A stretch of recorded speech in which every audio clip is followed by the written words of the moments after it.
O presidente da Autoridade Palestina, Mahmoud Abbas, exigiu nesta quinta-feira o fim imediato da agressão generalizada contra o povo palestino.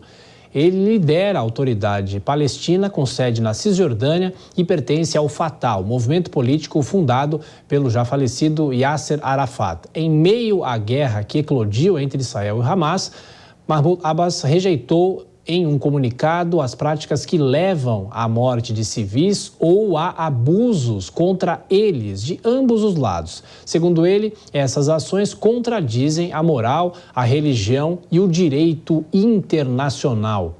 Bom, Nelson Kobayashi, a gente falava dele agora há pouco, né, que ele não teria ainda se posicionado em relação à guerra, mas ele faz essa crítica e essa rejeição ao ataque aos palestinos. Mas ele fala também de ambos os lados. Ameniza um pouco as críticas de que ele não estaria falando? Era uma incógnita, era uma expectativa de muitas pessoas o que diria a autoridade palestina, porque desde os primeiros dias do conflito, desde o sábado e o domingo, havia a expectativa sobre como o grupo do Fatah se posicionaria em relação a isso. Porque é importante deixar claro que entre os palestinos há uma cisão importante entre o Fatah, que é o grupo que hoje está na Cisjordânia, é um grupo muito mais moderado, e o Hamas, que é um grupo radical que está ao sul, na faixa de Gaza. E aí, tão quanto do lado de Israel as diferenças ficaram de lado para a união em prol da causa israelense, do outro lado, aparentemente com essa manifestação, há também uma sinalização do Fatah para o próprio Hamas, grupos desafetos, mas que agora se uniriam em prol dos palestinos que estão sendo vítimas por uma questão de efeito colateral do ataque de Israel contra o Hamas. A gente poderia ter outra expectativa dele se posicionar contra o próprio Hamas e entender de que o sofrimento do povo palestino é decorrente da ação radical do grupo terrorista, mas essa manifestação vai no sentido contrário. E isso é perigoso, porque se o Fatah se aliar ao Hamas e deixar de fato todas as diferenças de lado, a questão vai mudar, inclusive, geograficamente, porque a gente teria um conflito sendo instado no norte, também na região da Cisjordânia. Isso seria muito ruim, nós teríamos uma escalada ainda maior do conflito. Professor Danilo Porfírio, também conosco, participando do Jornal Jovem Pan. Professor, quando a gente vê declarações desse tipo, a gente, muitas vezes, o senhor que é obviamente um estudioso sobre toda aquela situação, a gente talvez possa deduzir que um fim de um conflito como esse, talvez a guerra possa acabar, mas não todas as diferenças que existem há décadas nessa região, não é, professor? Isso, Thiago. Então, assim, eu só vou divergir um pouco do Kobayashi. Quando a autoridade palestina fala, por trás há Mahmoud Abbas. Ele é o presidente da autoridade palestina. E nós temos que analisar a linha de depoimentos. A autoridade palestina já tinha se manifestado sobre a condenação às medidas arbitrárias aos civis contra o Hamas, mas levantando esse problema é um problema que foi produzido pelo próprio Estado israelense, que não senta à mesa, não resolve o problema da questão palestina. Esse é o primeiro ponto.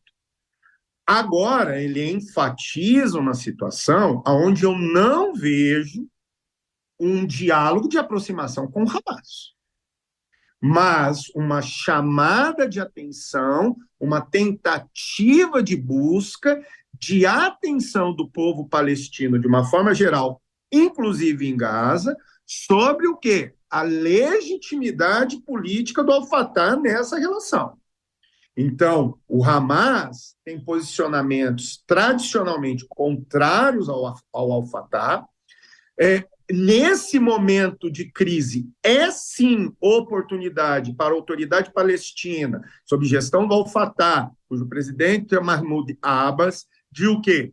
De conquistar ou reconquistar uma legitimidade perdida nessa região, fundada na ideia da causa palestina, A guerra, Tiago, terminará? Terminará. Só que nós temos, né, uma questão complicada, né, tanto que eu ouvi com muita atenção, né, o rabino que conversou conosco, né, E a nossa preocupação é o seguinte, certo?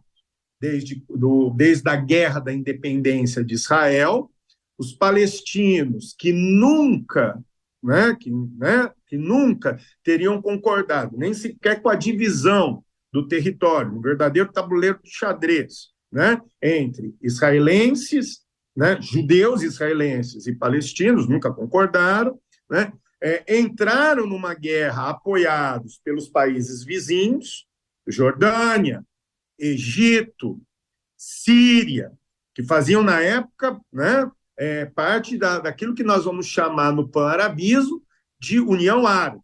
Apoiar essa situação, outros conflitos posteriormente aconteceram, mas Israel ganha a guerra da independência, anexa aquele território. E o povo não quer ser acolhido. Por que o povo não quer ser acolhido? O povo palestino não quer ser acolhido. O povo palestino não quer ser acolhido porque eles se acham o quê? Titulares tradicionais daquele território. Suas famílias estavam lá antes de 47, 48. Então, a situação é delicada. Já tivemos a possibilidade, 2 vezes a possibilidade, de tentar se resolver essa situação, com o Acordo de Oslo, com Isaac Rabin e Shimon Peres, aonde o caminhar era a criação de um Estado, Tiago, o Estado palestino.